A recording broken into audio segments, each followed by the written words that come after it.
¿Se ve la pantalla, jóvenes? Sí, doctorita, se ve. Ah, ya.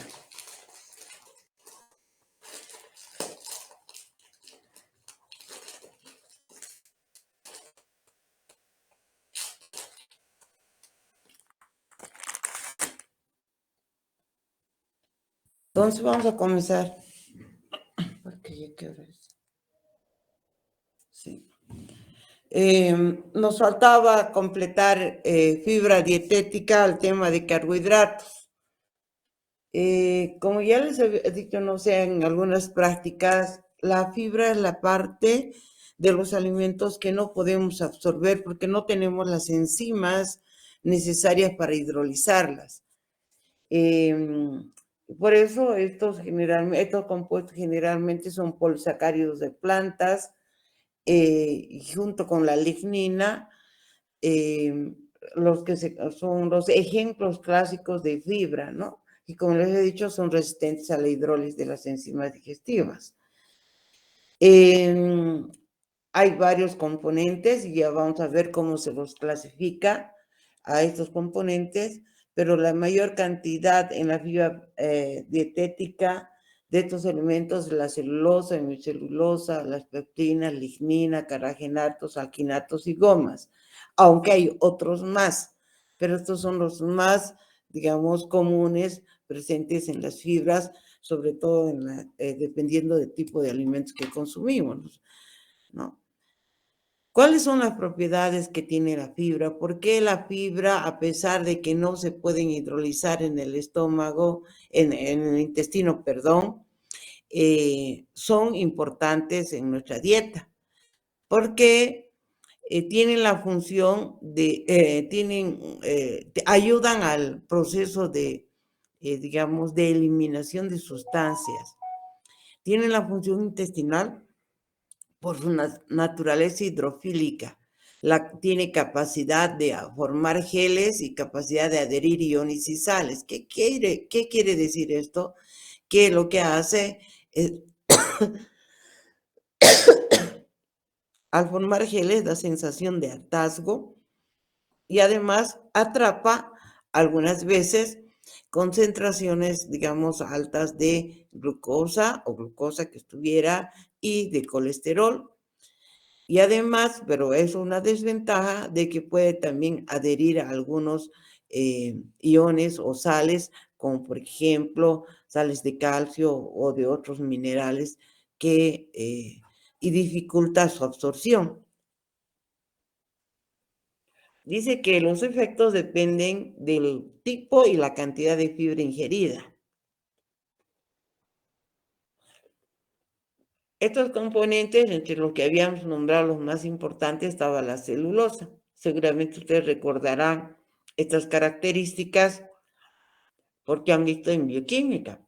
La celulosa es un oncopolisacárido, por ejemplo, que está formado de moléculas de glucosa, pero a través de enlaces beta 1,4. Ustedes recordarán que los únicos enlaces que nosotros podemos hidrolizar son los alfa 1,4 o alfa 1,6. Perdón, un ratito. Ya venía a recogerlo.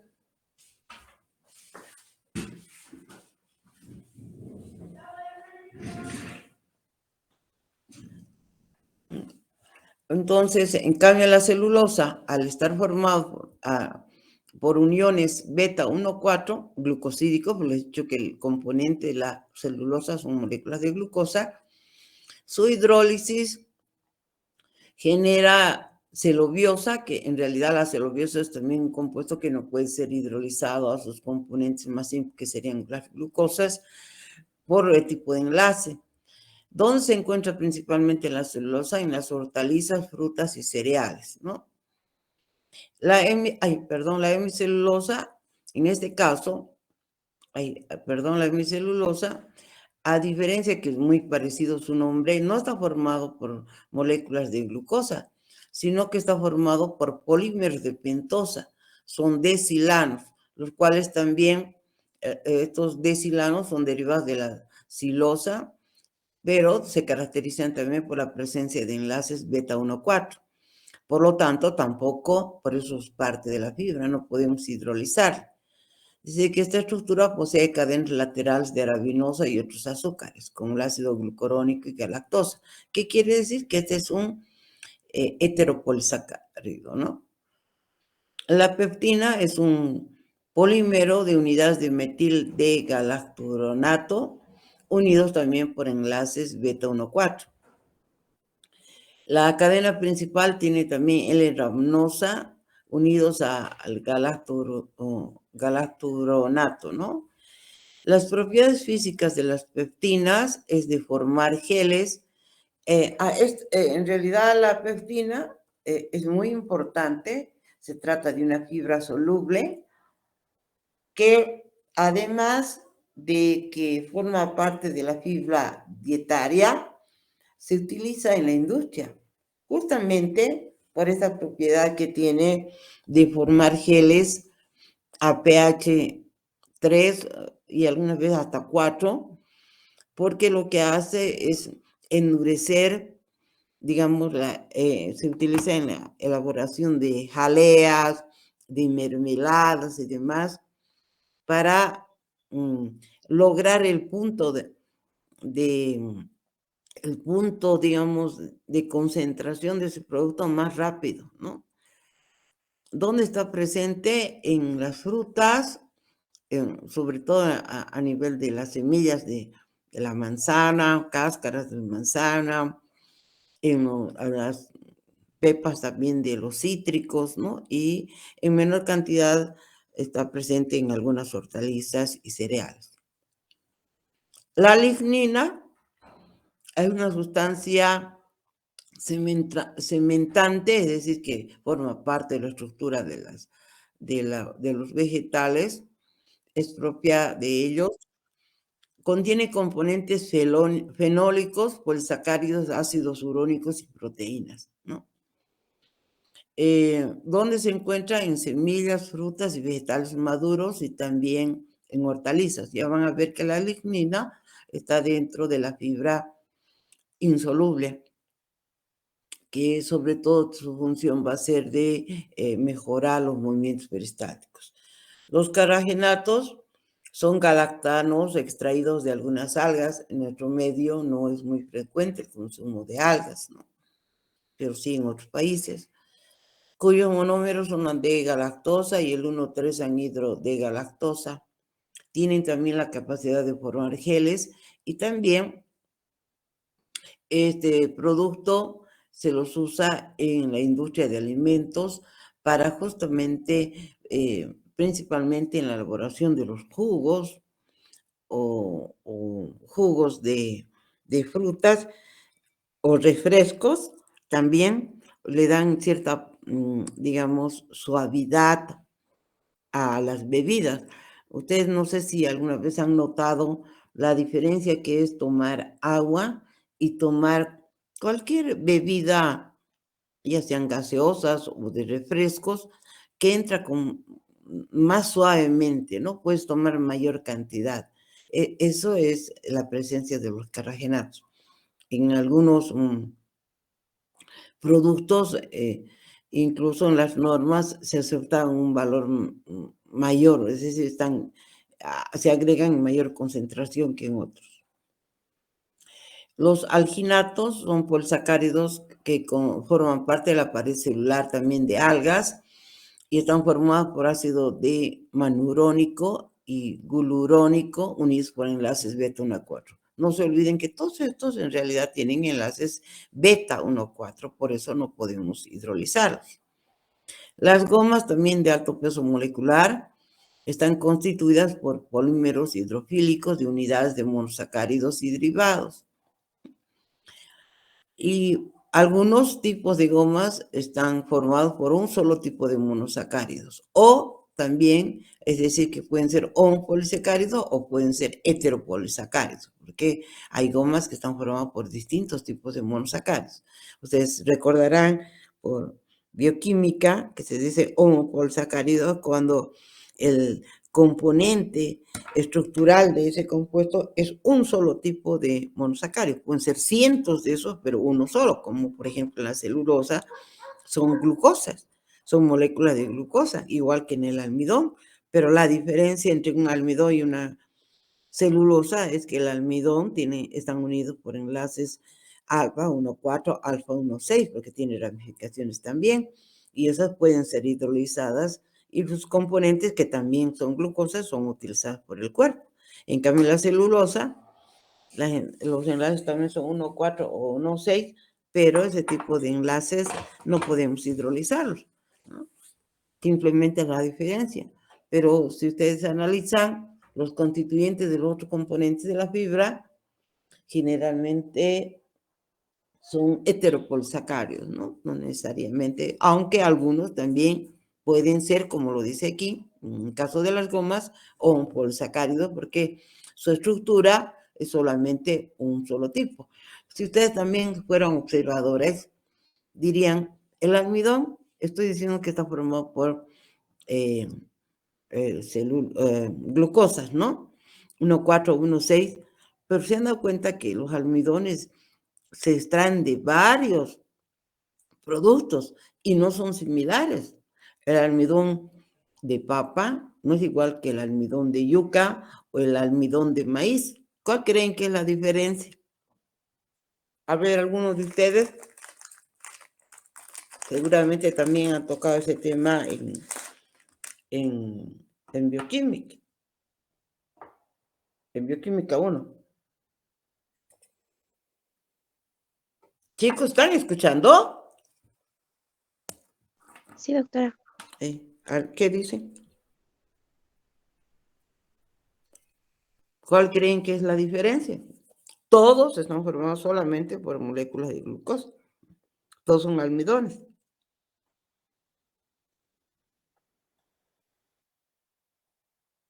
Bueno, ya que no quieren hablar, no debemos saber. De tarea, no les voy a decir.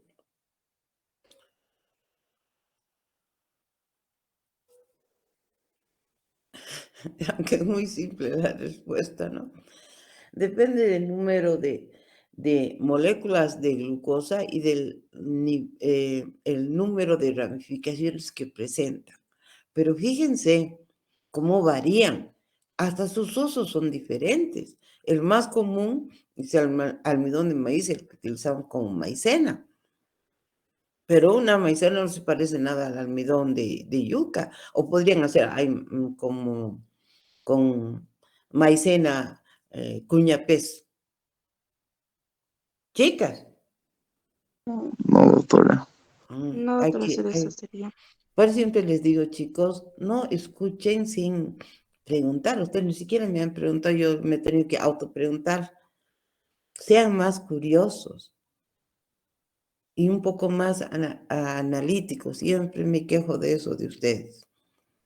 Es importante saber cuáles son las características, porque sus características son totalmente diferentes.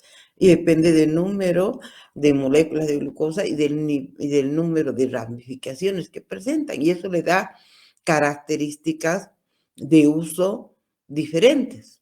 Es simplemente eso, porque estructuralmente siguen siendo su componente mayoritario, total, diría, moléculas de glucosa, en los almidones, ¿no?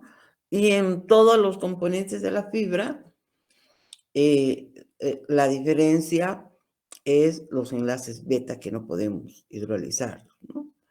A una parte, sobre todo ahora cuando estamos entrando a la clasificación de la fibra, en fibra dietética soluble e insoluble, la soluble, algunos microorganismos de nuestro estómago pueden hidrolizar y aparte ser algo absorbidos por el cuerpo, ¿no? Dependiendo del nivel de flora microbiana que tenemos.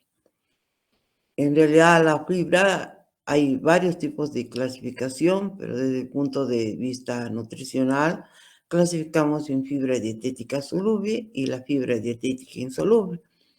¿Quiénes estarían como ejemplo de fibra soluble? Las peptinas, las gomas, los mucílagos y ciertos tipos de hemicelulosas solubles, ¿no? Suelen ser abundantes donde en frutas, en vegetales, en hortalizas y legumbres. Estos, por ejemplo, son alimentos que no deben faltar en nuestra dieta, no solamente porque nos aportan una fibra dietética soluble que es necesaria en nuestro cuerpo, sino también porque tienen otros nutrientes, las frutas, los vegetales, las hortalizas, legumbres, tienen vitaminas y minerales que forman parte indispensable de una dieta completa, ¿no? Tienen la capacidad de formar geles, estos compuestos. En cambio, en cambio, la fibra dietética insoluble, donde principalmente están representadas por la celulosa, la lignina y otras hemicelulosas, también se encuentran en hortalizas, verduras, leguminosas y sobre todo en los granos de cereales. ¿Cuál es la diferencia entre la fibra dietética insoluble y la soluble? Es que esta no puede ser, no sufre procesos de fermentación por la flora microbiana de nuestro intestino, perdón, y lo que hace es fomentar los movimientos peristálticos del intestino. Entonces, es importante también su presencia porque regula el tránsito intestinal. Cualquier pregunta que tengan me hablan, chicas, ¿ya? ¿Por qué es beneficiosa la fibra? Porque es un regulador de la absorción de glucosa, sobre todo la fibra soluble, ¿no? Dice, ¿qué hace? ¿Por qué disminuye la absorción?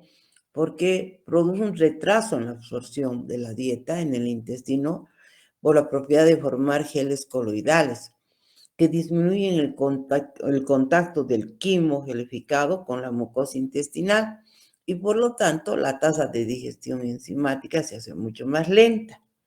Esa es la razón, la explicación por qué la fibra soluble regula no solamente la glucosa, fíjense, tiene un efecto hipocolesterolémico también, ¿no? En este caso, las peptinas y las gomas también al formar geles, arrastran a excesos de colesterol que estuvieran ahí en el tubo digestivo y luego los eliminan. Después, reducción de la absorción del colesterol y de grasa del intestino, porque con el mismo principio de la gelificación del quimo, ¿no? Otros cambios beneficiosos son los cambios endocrinos, así que podrían producir un cambio en la relación de HDL y LDL. Ustedes no sé si saben qué son estos compuestos, todavía no hemos llegado al metabolismo de los lípidos. Los lípidos, al ser sustancias insolubles en agua, en nuestro cuerpo viajan en vehículos de transporte. Y estos vehículos de transporte son las famosas lipoproteínas. Entre ellas hay varios tipos, ya vamos a ver con detalle cuando veamos el tema. Se encuentran las HDL y las LDL, son siglas que tienen algunos tipos de lipoproteínas. Por ejemplo, aquí las LDL son lipoproteínas donde es la concentración principal de los componentes de transporte de esta lipoproteína es el colesterol. En cambio, las HDL también tienen colesterol, pero las funciones son diferentes. Esta es una lipoproteína más pesada, ¿no? Más pequeña, esta es más grande, y a la función que tiene el HDL es llevar el colesterol de la célula hacia el hígado para que después a través de la sales biliares sea expulsado del cuerpo. En cambio, el LDL, las LDL es que lleva el colesterol hacia las células, ¿no? Y además esta molécula, las LDL, son susceptibles a cambios en su cubierta, en la estructura, es una membrana que puede oxidarse fácilmente. Por eso, generalmente queremos tener altas concentraciones de HDL y bajas concentraciones de LDL, ¿no? Y dice que un efecto benéfico de la fibra soluble es mejorar esta relación, es decir, que haya más de HDL que de LDL. ¿Han entendido, chicas? Jóvenes. Sí, doctora. Sí, doctora. Por lo menos eso que me digan, porque si no parece que estuviera hablando a mi televisor. Después, Doctora, ¿puede volver a repetir respecto a las grasas, por favor? este de aquí, Sí, doctora. ya. Les decía que los lípidos, al ser sustancias insolubles en agua, utilizan vehículos de transporte que se conocen con el nombre de lipoproteínas.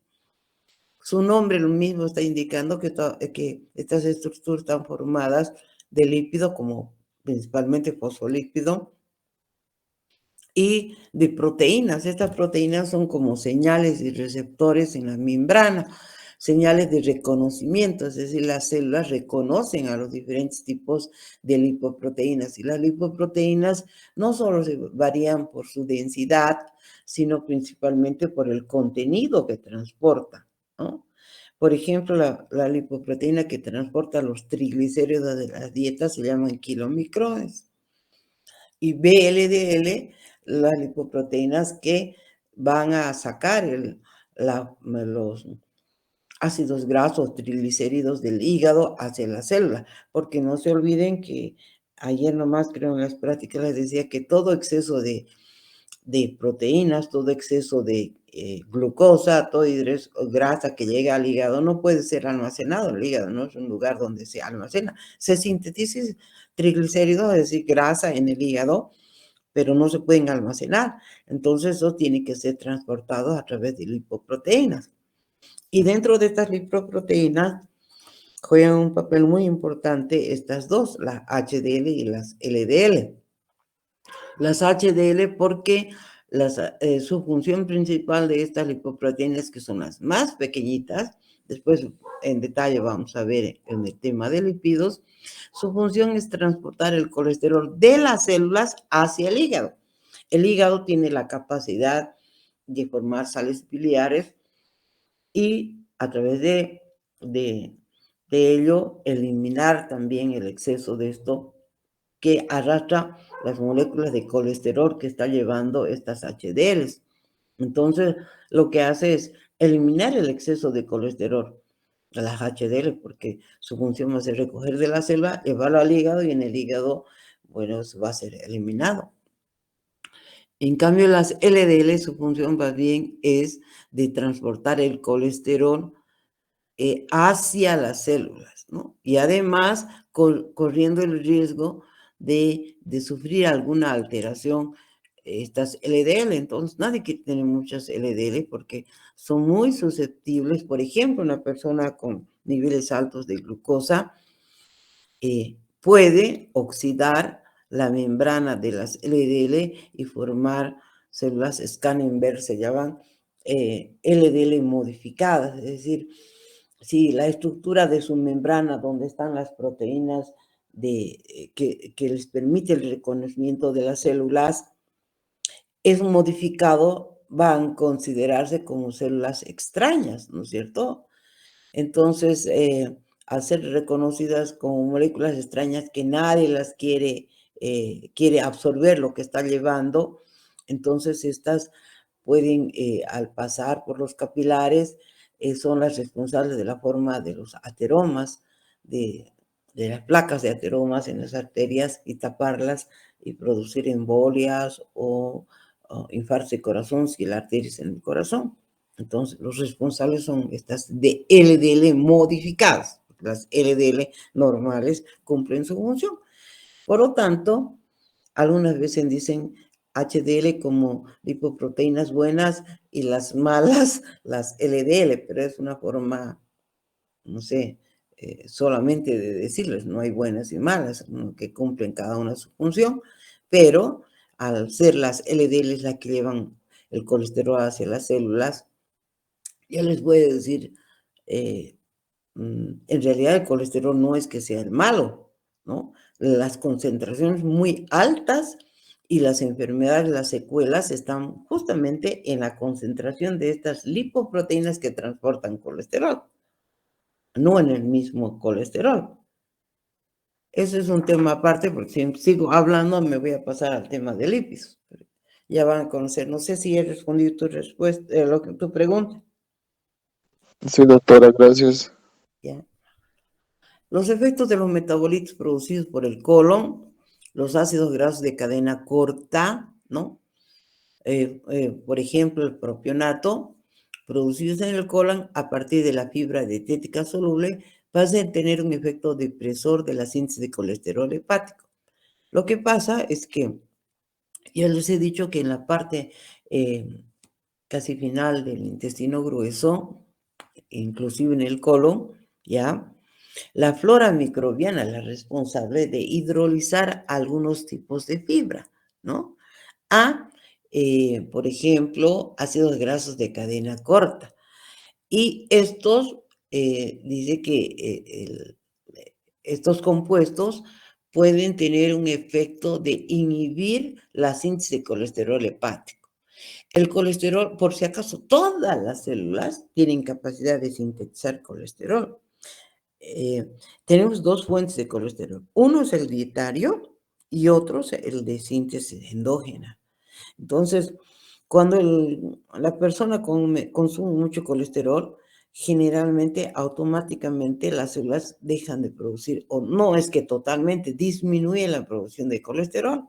Por eso, nosotros no necesitamos comer colesterol, consumir, digamos, alimentos ricos en colesterol. ¿Por qué? Porque tenemos la posibilidad de que nuestras células elaboren la cantidad necesaria. Y se torna peligroso cuando estos niveles de colesterol, digamos, se eleven demasiado porque van a necesitar más lipoproteínas del tipo LDL para su transporte. Entonces, aquí lo interesante es que parte de la fibra soluble pueda interferir en disminuir la síntesis de colesterol a nivel, digamos, de hígado u otros niveles, o de eliminar, digamos, eliminar el colesterol de nuestro cuerpo. Además, la fibra soluble incrementa las necesidades de producción biliar. A través de la producción biliar es que eliminamos también el colesterol. Pero, ¿qué es lo malo que hace rato ya había dicho? Principalmente la biodisponibilidad de los minerales, ¿no?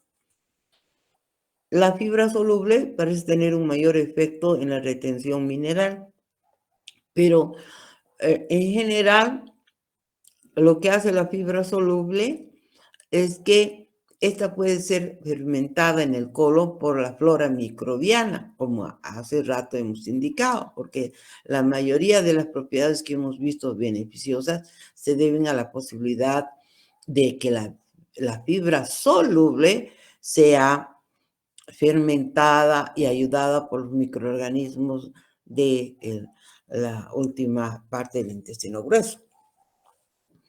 Así que también podría ser que al ser fermentada en el colon, los minerales sean liberados, ¿no?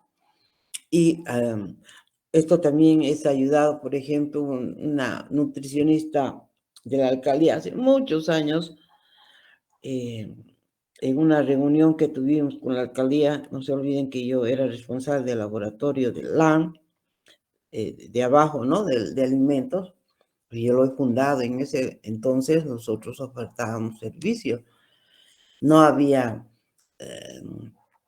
otro laboratorio que haga los análisis de alimentos. Y en una reunión, nuestro nutricionista indicó de que era, y públicamente es lo que a mí, oye, yo dije que estaba hablando, indicó de que era mejor no darles panes integrales a los niños. porque justamente inhibían por la presencia en el pan integral de la fibra y que ésta podía absorber o inhibir la absorción de calcio. Y eso no es cierto, chicos, ¿no? Yo le aclaré de que no es cierto esto porque para que ustedes recuerden si alguna vez están en esa situación, lo que pasa es que el pan, ya sea integral o no integral, es elaborado con fermentos. Y estos fermentos, que también son microorganismos, justamente lo que hacen es disminuir la acción de esta fibra. ¿No?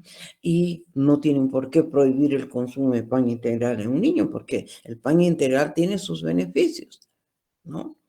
Los beneficios, uno, de que hay presencia de una fibra insoluble que ayuda a mejorar el peristaltismo y que al ser elaborado con fermentos y la presencia también de otro tipo de fibras, no necesariamente todos los minerales que están en ese pan van a dejar de ser asimilados, ¿no?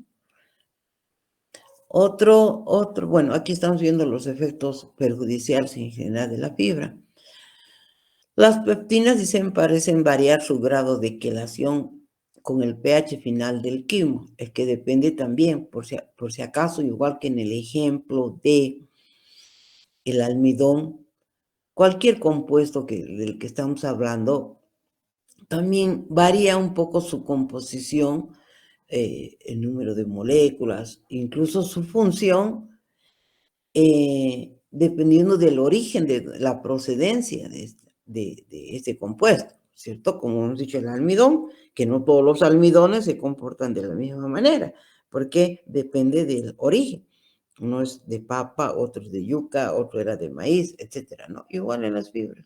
Por eso dice, parecen variar su grado de quelación con el pH final del quimo, aunque al ser fermentadas, el efecto total en vivo es de modificación inapreciable de la disponibilidad mineral. Es que, como sabemos que en este caso las peptinas lo que hacen es formar geles, porque hay por el grado de quelación en función del pH final, podría atrapar en ese gel también los minerales, ¿no? Dificultando la absorción de los mismos. Pero parece que dice que estas peptinas, su modificación es inapreciable y no provoca una absorción de minerales, ¿no? No disminuye de manera significativa la absorción de minerales, a eso se refiere. La lignina parece ser la que más afectaría la disponibilidad de los minerales, y es cierto, y generalmente es la que se encuentra en los afrechos, en las últimas capas de trigo o otros cereales, y en los troncos, en las ramas de los árboles, pero en el caso de las verduras, en la parte más gruesa, y podría ser que son los que más afecten, dice, la biodisponibilidad del hierro, del cobre, del zinc, aunque la presencia del calcio y magnesio dice que parece que no tienen, que la lignina no llega tanto a disminuir las concentraciones de estos otros minerales. Aunque siguen estudiando realmente, no hay datos concluyentes de qué porcentaje realmente inhibirían su absorción algunos componentes de la fibra, insolubles sobre todo como la lignina. Lo que sí se sabe en muchos estudios es que los filatos y oxalatos sí pueden, digamos, afectar la biodisponibilidad mineral, ¿no? Aunque no sea muy significativo. Bien, con eso hemos terminado lo de fibra. Entonces no se olviden que hay dos tipos de fibra, la soluble y la insoluble, cuáles son los componentes mayoritarios y principales, cuál es su estructura química, su composición química de los que hemos citado y que las fibras se encuentran sobre todo en los cereales, en sus capas exteriores. Por eso los cereales refinados no tienen casi fibra, ¿no? Por ejemplo, el arroz pelado le sacan tanto, todas sus cáscaras que ya no queda nada. Y lo mismo, bueno, y que cumplen funciones porque ahí no hay, perdón, no sé qué pasa con esta mi presentación, que en realidad la fibra es necesaria porque la fibra soluble forma geles y disminuye las concentraciones, digamos, de exceso de glucosa y colesterol. Y la fibra insoluble, su función principal sería mejorar o ayudar a los movimientos peristáticos del intestino, haciendo que más rápido se eliminen las heces, en otras palabras. ¿Está claro? Ahora, el índice químico es una prueba que se hace para medir la concentración de glucosa que se pueden formar a partir de los alimentos. Dice, representa la porción que compara la habilidad relativa de un hidrato de carbono en elevar los niveles de glucosa sanguínea frente, así hablaré, a la habilidad que tiene el pan blanco o glucosa en aumentar los niveles en sangre. Es decir, se compara, ¿no?, a través del índice glicémico qué capacidad tiene determinado alimento en elevar los niveles de glucosa en sangre frente a la capacidad que tiene el pan blanco en elevar los niveles de glucosa en la sangre. Ya les he dicho que el pan blanco hecho con harinas refinadas está compuesto, no tiene fibra en realidad, ¿no? Y está compuesto de moléculas de glucosa y su asimilación es rápida y rápidamente eleva el nivel de glucosa en la sangre. Entonces, a través del índice glicémico podemos ver la capacidad de elevación de la glucosa en sangre de otros alimentos. Y dice que esta tasa se valora como 100, digamos, ¿no? Es lo máximo. El índice glicémico sería glucosa sanguínea luego de 2 horas de haber comido algún alimento, comparado con la glucosa sanguínea luego de 2 horas de haber comido pan blanco. ¿Está claro? Sí, doctora. ¿Cómo se clasifican los valores del índice glicémico en los alimentos? Se clasifican índice glicémico alto, moderado y bajo. Alto, si el índice glicémico excede el 85%. ¿Qué alimentos hacen esto? Generalmente la caña de azúcar, la miel de abeja, las uvas pasas, las papas, ¿no? Bebidas concentradas en polímeros de glucosa, por ejemplo, el maltodextrin que venden, ¿no? Entonces, todos ellos dicen que tienen un índice glicémico alto, que supera el 85 o más. Moderados serían los hidratos de carbono, que los valores de índice glicémico se encuentran entre 60 y 85 como top. ¿Quiénes serían? La avena, el arroz, el pan de centeno, integral, maíz, los porotos, que serían habichuelas, entre otros. Y bajo nivel glicémico, menor de 60, serían aquellos alimentos, por ejemplo, como las manzanas, las peras, las ciruelas, las toronjas, los garbanzos, las lentejas, leche descremada y yogur sin nata, entre otros. Entonces, fíjense, a través de esa prueba, donde relaciona la concentración de glucosa en sangre después de 2 horas de haberse consumido frente a la elevación de glucosa con el pan blanco, se sacan estos valores. Aquí hay una tablita que ustedes ojalá la revisen y vean cuáles son los alimentos que tienen mayor índice glicémico, ¿no? Y que si estamos hablando de pacientes diabéticos, deberíamos consumirlos con mucho reparo, esos alimentos con alto contenido de índice glicémico, porque ayudan a elevar más la glucosa. ¿De qué depende este índice glicémico? De la cantidad de fibra que tenga el alimento, de la velocidad de digestión de sus alimentos y del contenido total de grasa. Esos son los tres elementos que se han visto que definen el hecho de que sea alto, mediano o bajo el índice glicémico, ¿no? Cuanto mayor fibra dietética tiene el alimento, menor contenido de índice glicémico. La velocidad de digestión de los alimentos, por ejemplo, las papas, por ejemplo, son rápidamente digeridos y aumentan la glucosa, así como el mismo pan blanco, que por eso lo usa de referencia, ¿no? Entonces, comer mucha papa engorda, chicos. El contenido total de grasa también. Aquí, lo contrario. Cuanto más grasa, disminuye la velocidad de vaciamiento gástrico. Entonces, los alimentos se digieren más lentamente. Pero eso no quiere decir que por eso vayamos a comer exceso de alimentos con grasa. ¿Están escuchando, no? Sí, doctora. Bueno, finalmente, el uso de edulcorantes artificiales. Disculpe, doctora, tengo ¿Sí? una duda, más que duda, curiosidad, creo, Ujú. sobre el anterior punto. Para hacer el índice glicémico, eh, comparar comparar los dos hidratos de carbono y pan blanco. Las dos pruebas se hacen respectivamente. El primero, digamos, hidratos de carbono pasando 2 horas, consumir pan blanco, se hacen respectivamente. No sé, claro, no se pueden hacer las dos al mismo tiempo, porque se mezclarían. No, pero primero, digamos, una En de dos general, horas.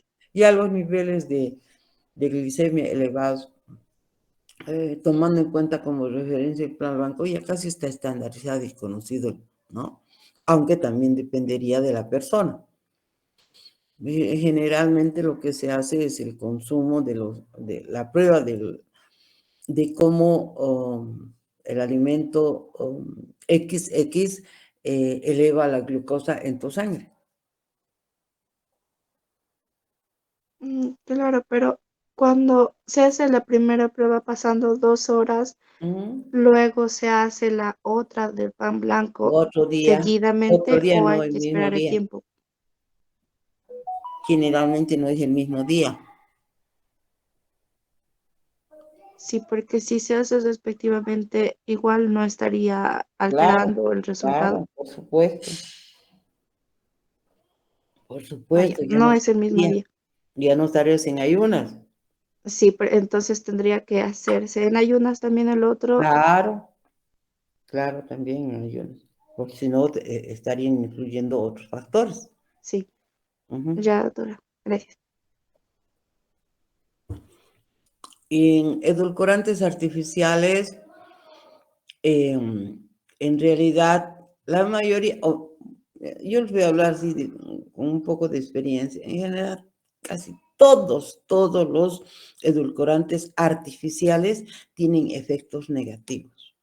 Algunos al extremo que han sido ya demostrada la presencia de patologías graves como un cáncer u otro tipo de alteraciones que incluso han sido suprimidas del consumo, como por ejemplo la sacarina. Ya no es un producto que sea permitido. Sin embargo, en Bolivia sí seguimos encontrando sacarina y algunos siguen usando. Lastimosamente, la capacidad de nuestros gobiernos municipales y nacionales para frenar contrabando, para frenar el consumo de algunas sustancias donde ya la ciencia ha demostrado que sus efectos negativos, no es tan real o no es así.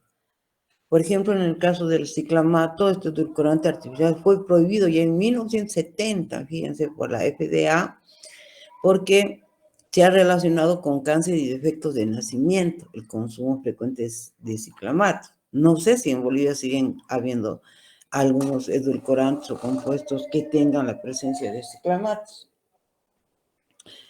Y de igual manera en la sacarina, ¿no? Que muchas veces su nombre comercial es Sweet Flow, ¿no? Porque han visto la presencia de efectos negativos como cáncer de vejiga, cuando este edulcorante se administró en 2 salts. ¿Qué es dosis alta? No es que se van a consumir en uno solo 2 salts, sino que generalmente las personas que usan edulcorantes, dependiendo, hay personas que toman café, por decir, 5 o 6 veces al día, y todas las veces que toman café, según ellas, para que no engorden, utilizan un edulcorante. Entonces, si ustedes van sumando las veces que consumen o refrescos o lo que sea con este tipo de edulcorantes, pues la dosis va a ser más alta porque consumen repetidamente. No es que una sola vez en el día utilizan un refresco o una taza de café o de té. ¿No es así o no, chicas? En 1977 la FDA trató de prohibir la venta de sacarina debido a su relación con el cáncer, pero debido a la demanda de la gente, y ni siquiera solo la gente, sino sobre todo los industriales, el Congreso de Estados Unidos evitó que la FDA prohibiera la venta de sacarina, aunque algunos países han asumido la prohibición del uso de sacarina, como es Bolivia, pero de que si se vende por ahí, no lo sé. Ahora el aspartame, dice, es un edulcorante artificial que ha sido creado en 1981 después de los efectos negativos de estos anteriores. Está compuesto de 2 aminoácidos, que es la fenilalanina y ácido aspartico, con adición de metanol, ¿no? Sus nombres comerciales son NutraSweet y Equal, y estos sí se están vendiendo. Pertenecen al grupo de las proteínas, por el hecho de que está formado por aminoácidos. La capacidad de edulcorante es 180 a 200 veces más dulce que la sucrosa. Se han reportado también alrededor de más de 4,000 quejas en la FDA de los consumidores, pero se siguen manteniendo. Según la FDA, el aspartame, el consumo diario seguro sería de 50 miligramos por kilogramo de peso por día, y eso equivale más o menos a unas 14 latitas de Coca-Cola. Entonces, aquellas personas que padecen, además de fenilcetonuria, que hay muchos en otros países, principalmente en niños, no pueden metabolizar la fenilalanina y es muy peligrosa, no podrían tomar aspartame, ¿no? Entonces ya saben, en realidad lo único sano es que si te restringen los azúcares, es aprender a consumir alimentos sin azúcar. No es necesario de engañar a tu cuerpo y agregarle un edulcorante artificial. Tienes que ser consciente, eso es mi consejo, ¿no? Ir disminuyendo el consumo y no suplir por edulcorantes que ninguno se libra y es 100% inocuo, ¿no? Que no cause efectos colaterales. Todos tienen efectos y algunos mucho más peligrosos, ¿no? Que estamos hablando de cáncer. Entonces, bueno, pero sí. Y el acesulfame, Sunit, que también está en venta, es edulcorante artificial más recientemente aprobado por la FDA. ¿Por qué? Porque la gente, algunas veces digo, no, porque somos inconscientes en general. Sabemos que hacen daño, pero no podemos, ¿qué? Pues es un pecado tomar un té sin azúcar, no tiene que tener el dulce, entonces les está valiendo un cohete que digan de que los edulcorantes tienen efectos negativos, igualito le ponen, ¿no? Y según ellos, yo con esto me estoy librando de engordar, no es así, chicos, no es así. Ahora están ustedes conociendo un poco más su composición, entonces entenderán los efectos que pueden tener a largo plazo. Dice que este ha sido aprobado en 1988 por la FDA, ¿no? No provee kilocalorías en la dieta debido a que no se degrada en el cuerpo, es 200 veces más dulce que la sucrosa y es empleado en, digamos, chicles, bebidas en polvo, gelatines, budines, cremas en las que dicen producto light, en todo lo que dicen light, y cuando pruebas no es sin azúcar, es que tienen estas cosas, ¿no? Pueden ser utilizados para hornear, mientras que el aspartame no resiste el calor, porque ustedes saben que las proteínas se desnaturalizan, ¿no? Debido a que el aspartame no se puede, se degrada cuando se calienta, pero es por su composición aminoácidica, ¿no? Eso saben los bioquímicos. En cambio, este acesulfame no sufre alteración porque su composición es diferente. Ciertas investigaciones científicas en animales han encontrado que este edulcorante induce a cáncer también. No obstante, la FDA analizó estos estudios y concluyeron que son de esperarse estos tumores cancerosos encontrados en especies animales utilizadas, lo cual dice que son muy raros, la cantidad no es suficiente y bueno, ustedes saben que realmente estos organismos que permiten la venta o no venta de algunos productos, no solamente muchas veces no hacen caso a las denuncias de las gentes y otra gente no denuncia. Y, por ejemplo, aquí en Bolivia nunca se ha hecho un estudio de cuál es el origen de un cáncer. Les aparece el cáncer y tratan el cáncer, pero no saben, no explican los médicos, no hacen un estudio qué es lo que consumía y demás. Y ustedes han escuchado estudios científicos de cancerólogos de Bolivia que expliquen las causas de algún cáncer gástrico o otro tipo de cáncer. No tenemos nivel de investigación en Bolivia. En Bolivia lo que hacemos es irnos a tratar de curar el cáncer, pero nada más, ¿no? En otros países que tienen el dinero suficiente, lastimosamente pueden dar esas informaciones a los gobiernos, pero en estas instituciones como la FDA y demás, corren millones y millones y millones de dinero, porque no se olviden que son las industrias de alimentos las que muchas veces financian. Entonces, por eso yo les digo, si sabemos que cualquier edulcorante artificial tiene efectos negativos, nosotros como bioquímicas no deberíamos recomendar el consumo de eso. Deberíamos tratar de hacer que la persona aprenda a consumir, disminuyendo total, si es en el caso, o por lo menos parcialmente el consumo de azúcar. Y punto. ¿O qué opinan ustedes? Doctora, una consulta. En todo caso, por ejemplo, la stevia o como aquellos que tratan de suplir estos edulcorantes artificiales O serían los buenos. naturales. En el caso de la stevia, por ejemplo, no es que sea mala la stevia, pero la stevia que vendemos en Bolivia, no sé si alguna marca hará, hay un compuesto en la stevia que es tóxico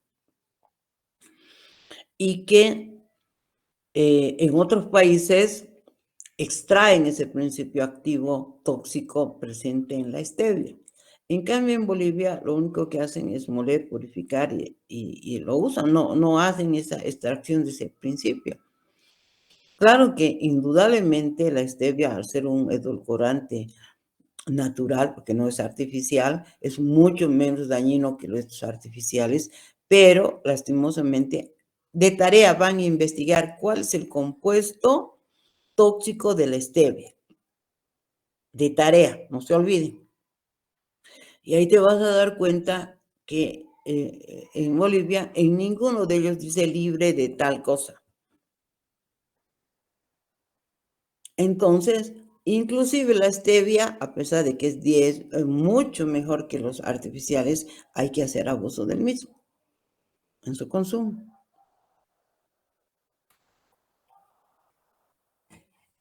Doctora, entonces no hay ninguna edulcorante artificial, bueno, en sí, que sea 100% inocuo, ninguno.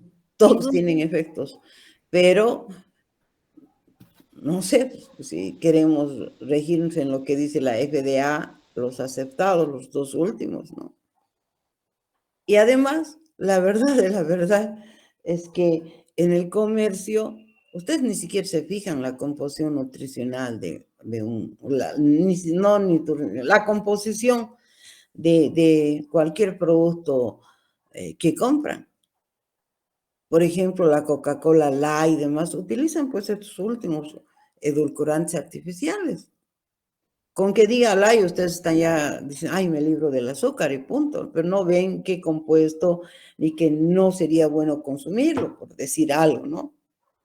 No hacemos eso. En Bolivia, ustedes van a mirar, ustedes saben qué significan esas siglas de E1, algunos están con siglas, incluso los aditivos químicos en el envase, nada, y nos preocupa, ¿no? Lastimosamente nuestro nivel es bajo grado de conocimiento y segundo, del conocimiento de estas cosas, y inclusive el hecho es que lo que nos rige entonces al comprar algo o es la moda o es el dinero, comprar lo más barato, porque no tenemos un poder de adquisición muy alto, por ejemplo. En la mayoría de la gente estoy hablando, ¿no? Y en el otro, nuestra ignorancia. Y finalmente, el que no les importa también. Y creen que porque es light, es bueno, no es que sea bueno. Si realmente quieren comer algo bueno, deberíamos disminuir el consumo de alimentos procesados. No ir por la línea light y hacer tus alimentos tú nomás sin consumo de azúcar o disminuir el consumo de azúcar en tus alimentos si el médico te ha prohibido. Y finalmente, el engordar en una persona depende de la fuerza de voluntad que tengas. No toda la vida vas a vivir de puro alimentos light. Será del estilo de vida, harás más actividad física, cuidarás de no consumir muchos alimentos que sabes que te van a engordar, etcétera, etcétera. Es una decisión nuestra. Y no es esos hechos también que algunas veces, sobre todo en las personas, estoy en dieta, unas dietas estrictas ahí, después pasa un tiempito, adelgazan, otra vez vuelven a su rutina porque no han perdido la costumbre y otra vez empiezan a subir de peso. O como por ejemplo que me he enterado que en la facultad X administrativos y docentes están haciéndose poner no sé qué inyección para adelgazar. Sin opinión les he dicho cuando me han preguntado, ¿no? Sin opinión. ¿Por qué? Porque es difícil convencer a las personas, pero yo creo que no hay en el mundo entero ningún producto mágico que te haga adelgazar sin tener un riesgo y efecto colateral posterior. Esa es mi posición. La única forma de adelgazar de forma continua y saludable es cuidando lo que consumimos en función de lo que hacemos, porque comemos más de lo que necesitamos. Eso vamos a hacer en prácticas también, para que ustedes tengan idea. No puedo comer más de lo que necesito. Entonces, si soy tan sedentaria, comeré menos para no engordar, ¿no es cierto? O haré más actividad física para mantener un peso más saludable. Pero las cosas naturales, el esfuerzo, la conciencia, etcétera, etcétera. Pero eso no, queremos todo fácil los humanos. Queremos que exista una píldora o como, por ejemplo, ahora esa prueba que están haciendo, hacer colocar no sé qué será, que ni quería saber. ¿Ustedes creen que eso es de por vida? Ay, no, chicos, no sé. Yo nunca voy a estar a favor de esas cosas. Estás gorda porque comes de más, punto.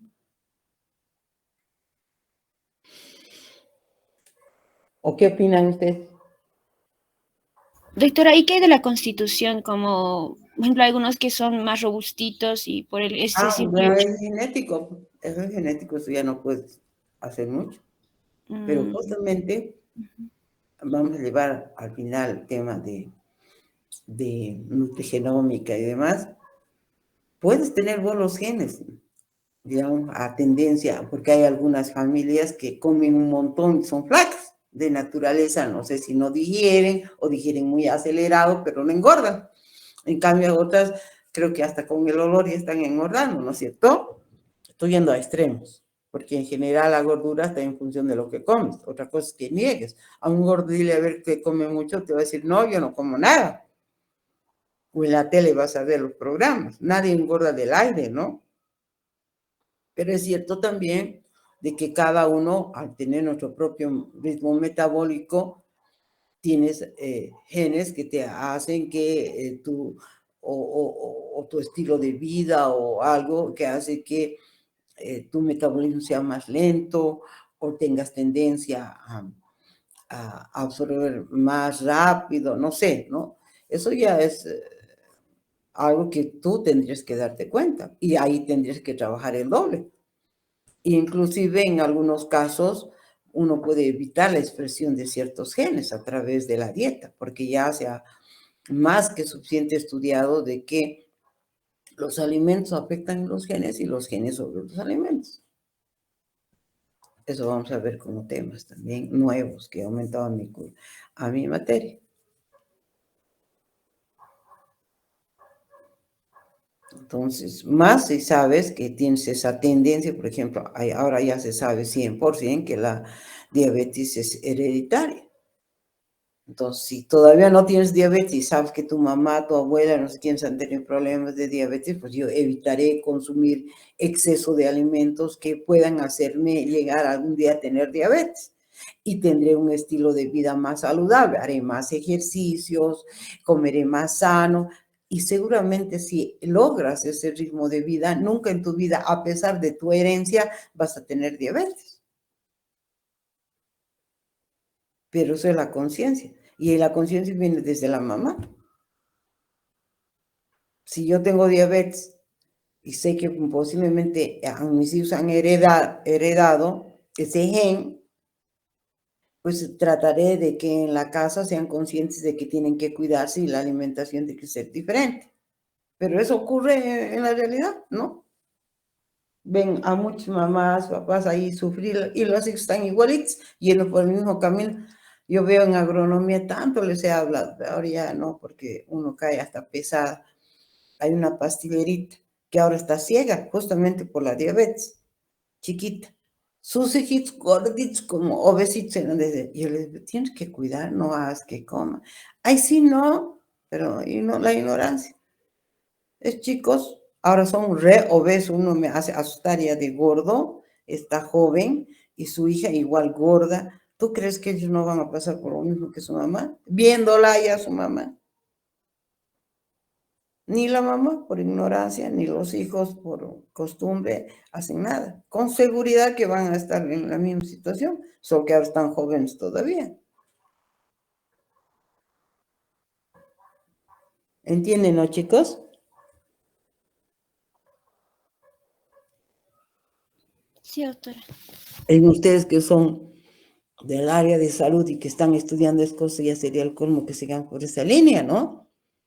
Habría que hacer un alto.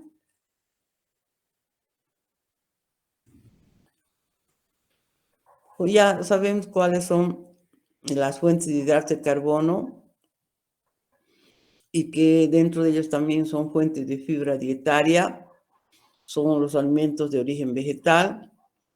El 50-90% proceden de los granos, vegetales y legumbres, ¿no? Que son los alimentos principales de nuestra dieta. Arroz, trigo, bueno, no es que comamos trigo, pero comemos panes, ¿no? Harinas, maíz, las papas, que en nuestro medio, en todo Bolivia, yo creo, quizás menos en la parte oriental, pero el consumo de papas es muy frecuente en nuestra dieta. En las sopas, en los segundos, siempre tenemos papas. Es una mala costumbre de nosotros consumir, poner en plato, por ejemplo, arroz, papas, algunos veces hasta chuño y cereal picante, lo que sea. Y miren cuánto carbohidrato hay. Pero es nuestra costumbre. Entonces, eso mismo, si tienes que restringir, vos evitarías, ¿no es cierto? Pero es difícil, chicos. Otras fuentes importantes son las frutas, por su alto contenido de glucosa, fructosa y pentosa, ¿no? Y además de la fibra también que tiene la misma fruta. En los alimentos de origen animal, el único sería la leche por la lactosa, ¿no? De hidratos de carbono. O ostras que son vivas, se las comen a las ostras, por si acaso, no, pero no en nuestro caso.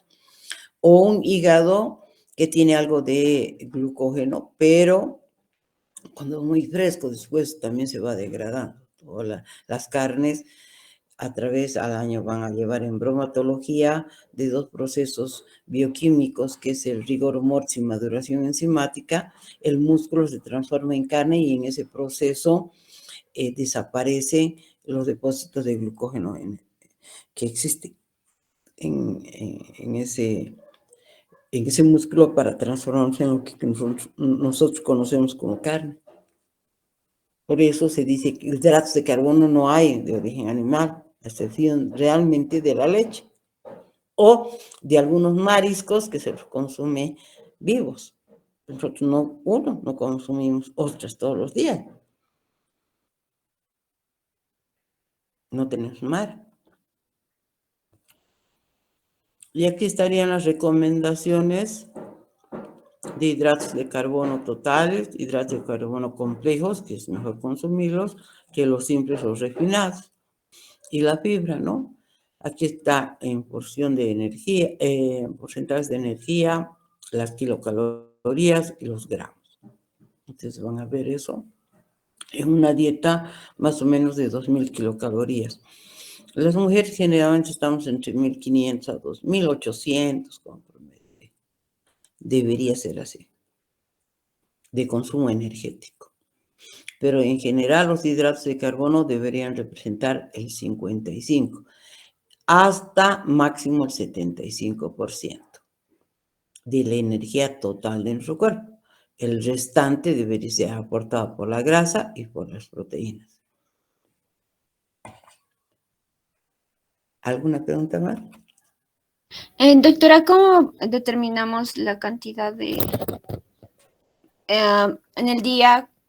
Como, ¿qué cantidad de consumiríamos para poder llegar al 55%? ¿O cómo sería en ese 275 gramos.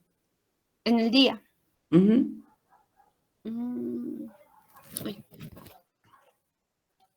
De tu dieta. Vas a aprender conmigo en práctica también. Cuando veamos energía. ¿Ya? Está bien.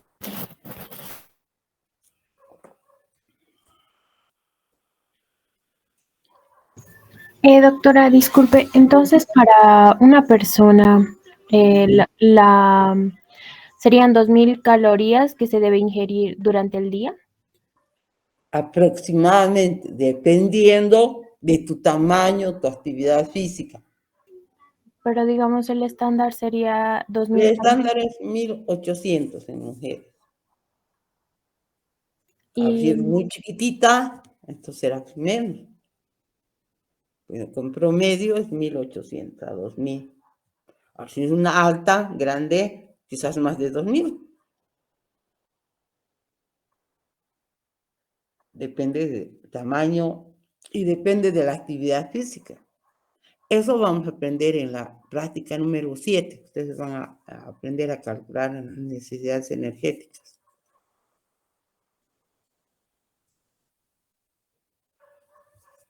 ¿Algo más?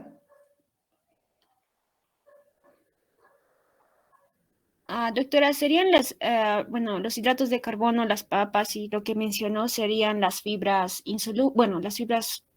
La papa no tiene fibra. No me estoy... Almidón. Bueno, entiendo. Para que ustedes tengan una idea así.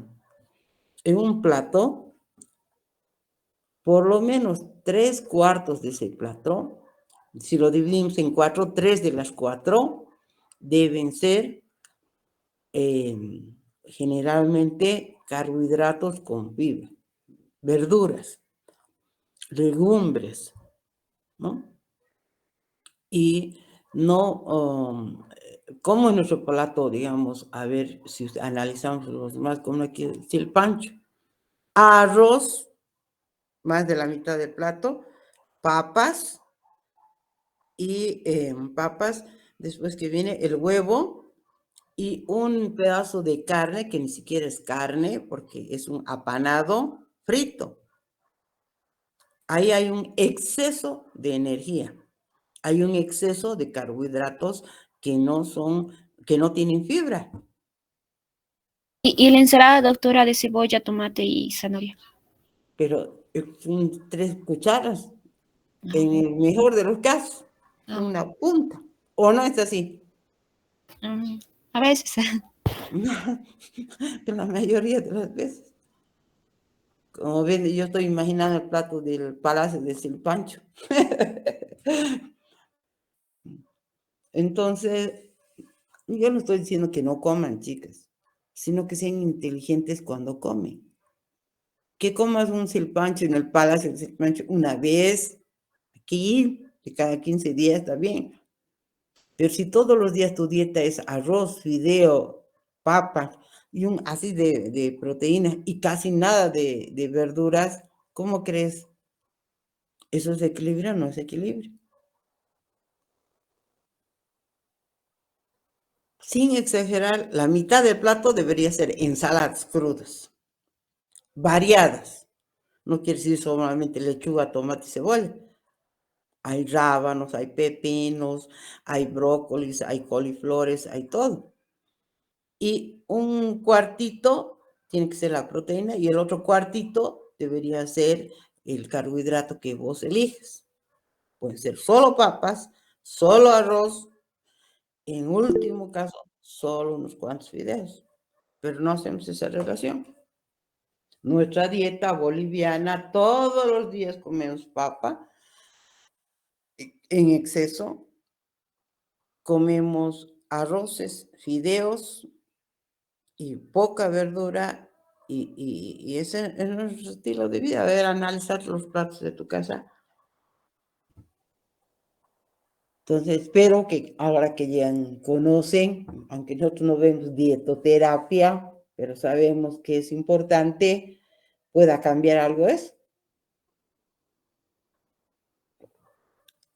Ya en otros países, a alguna cantidad de gente, no todos, porque al final en Estados Unidos o en otros países, los gordos, ¿saben quién son? Son los pobres.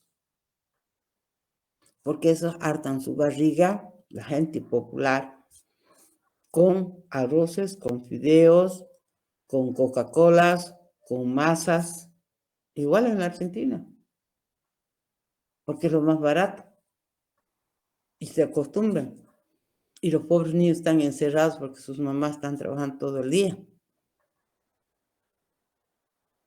Y en Bolivia igual. Ya estamos empezando con ese lado. Antes no se veían niños obesos, ahora es frecuente ver niños obesos. ¿Y es por qué? Porque para la mamá es más fácil darle un chupete o darle una bolsa de pipoca o lo que sea para que se calle y su celular. Así la mamá hace lo que quiere y su hijo está sentado ahí como son todo el rato ahí. ¿O no es así? Sí, doctora. Doctora, una consulta. Sí. Doctora, respecto a las sopas, ya que es una mezcla de todo tipo de alimentos, Ujú, doctora, ujú. ¿cómo sería la dieta, doctor, eso? Es interesante siempre y cuando no hagas cocer demasiado. Es otra cosa. Eso yo veo en las empleadas, ¿no? Toda la mañana cocina. La cocina no debe durar más de 1 hora. Ponen agua, ponen la carne y mientras está cociendo esa carne, porque esa sí debe cocer, ustedes deben estar picando la verdura, no sé, haciendo variar, sopa de lentejas, sopa de maní, sopa de, no sé, alguna leguminosa diferente, no siempre arroz, fideo, lo mismo, ¿no? Y o cremas de verduras, zapallo, o lo que fuera, pero solamente para que cozan un rato, que estén al dente, que las hojitas, por ejemplo, si ponen espinaca, acelga, sigan verdes, no se vuelvan otro color. Están ni 2 minutos al final, cuando ya estás terminando de hacer la sopa, puedes poner. ¿Me entienden? Entonces también depende de los métodos culinarios. ¿Sabían ustedes que para que algún producto tenga sabor a carne, porque en la sopa hay que meter la carne en agua fría y hacerla cocer, ¿no? O en agua caliente, pero hacerla cocer. En cambio, cuando ustedes quieren una carne que mantenga su sabor, con un buen asado, primero hay que sellar sellar en la plancha, ¿no? En el sartén, de un lado, del otro lado y demás. ¿Para qué? Para formar una costra y que los jugos de la carne no salgan. Esa es una buena cocción, una técnica culinaria diferente. En la sopa, el caldito tiene sabor a la carne. Cuando comen la carne no es tan rica, es riquita, pero no tan, porque todos sus jugos han salido al agua. En cambio, un buen, incluso el pollo al horno saldría más rico si ustedes cada una de las presas las sellaran y recién selladas metieran al horno. Así cada presita va a tener más sabor. ¿Por qué? Porque no se ha salido su jugo de esa carne y se ha quemado en la bandeja porque ya han sellado previamente. Pero ese es trabajo también, pero así sale más rico.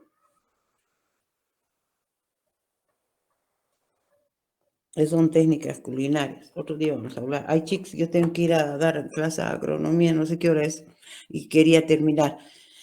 Esta partecita que son alteraciones del metabolismo de hidratos de carbono, que ustedes van a investigar más.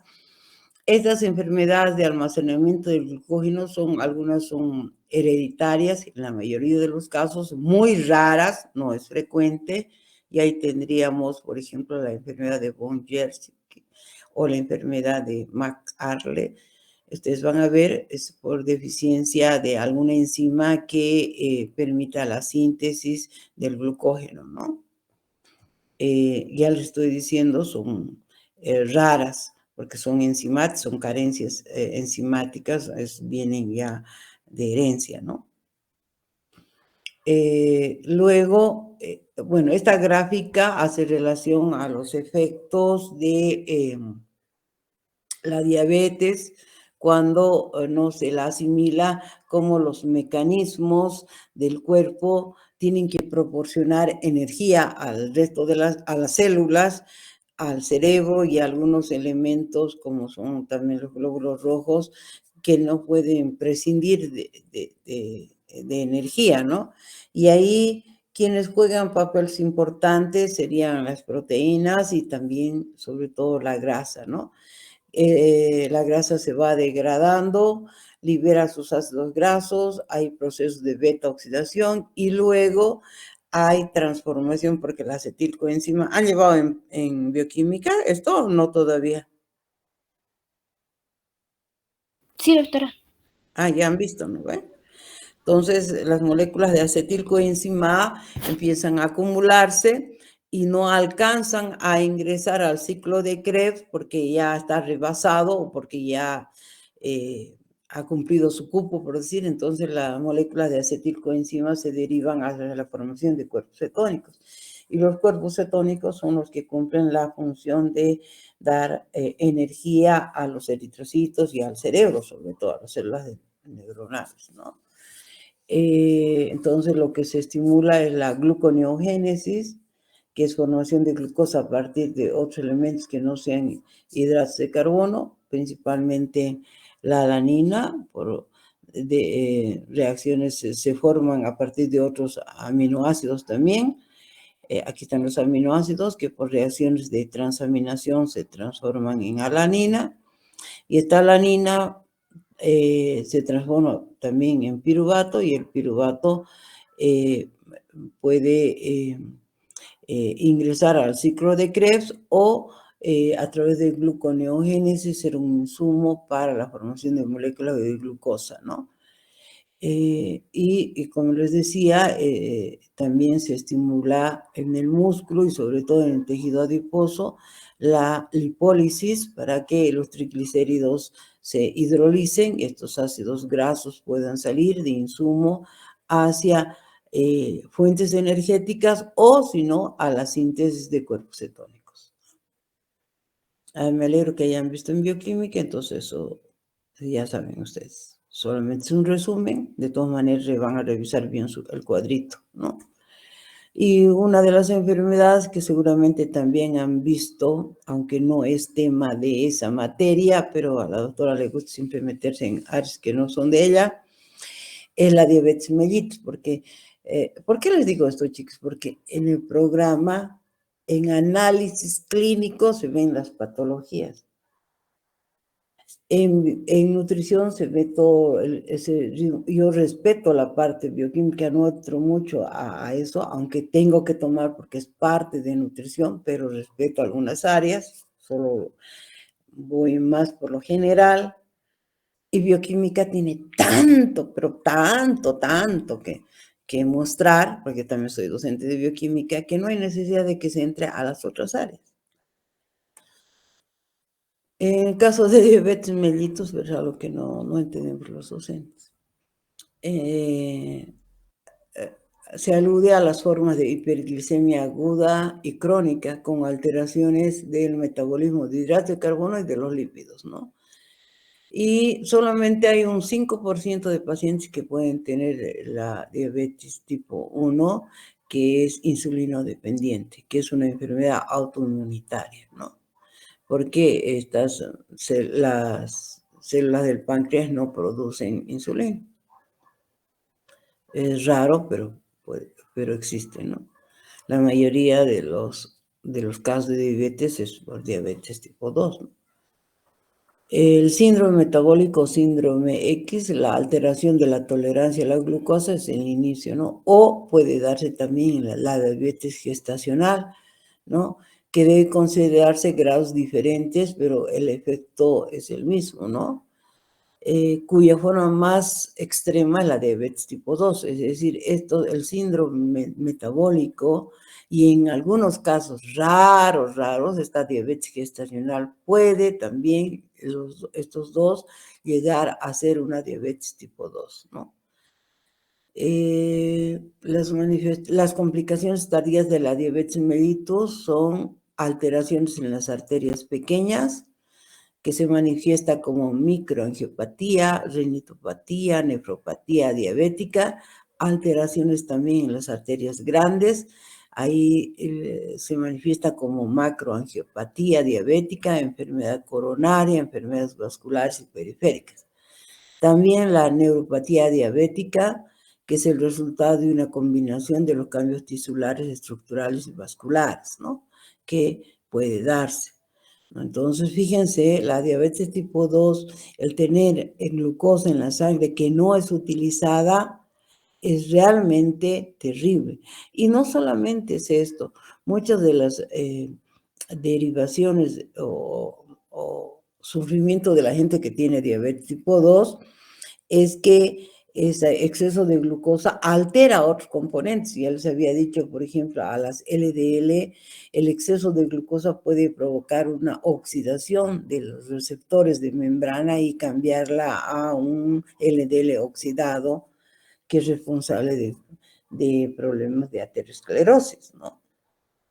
Y no es que solamente tiene efectos por el exceso de glucosa en lo que estamos viviendo, sino también que puede afectar a otros componentes que están en la sangre. A eso me refiero, ¿no? Y es un ejemplo típico la oxidación de las lipoproteínas, principalmente la que lleva colesterol, pero pueden también aumentar el nivel de otros radicales libres en el cuerpo, ¿no? Ellos también contribuyen a las manifestaciones que tienen los diabéticos, ¿no? Bueno, aquí están las principales complicaciones de la diabetes a largo plazo, ¿no? Uno que he dicho, conozco personas que están ciegas, como la pastillera de agronomía. Ella ve sombras, ya no ve formas siquiera. Y lastimosamente es irreversible muchas veces, ¿no? La macroangiopatía, la